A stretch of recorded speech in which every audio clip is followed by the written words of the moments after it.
sa publiko dahil Lahat ngayon suspect.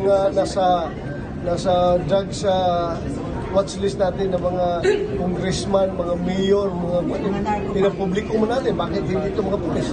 Ha? Pasweldo rin ng tao. Ha? Pasweldo rin ng tao. Pasweldo ng tao. At saka, kung meron mang dapat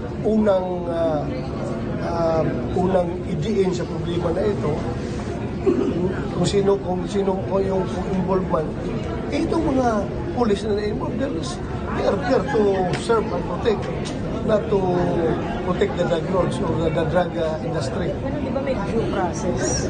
Ha? Right to be heard muna. Kailan naman kayo ganyan? Ganyan gusto niyo sa publiko. Tapos ngayon, ayaw na naman ninyo dahil dyan sa right to be heard. Di gano'n. Hindi, paano nila ma-assure? Paano nila ma-assure?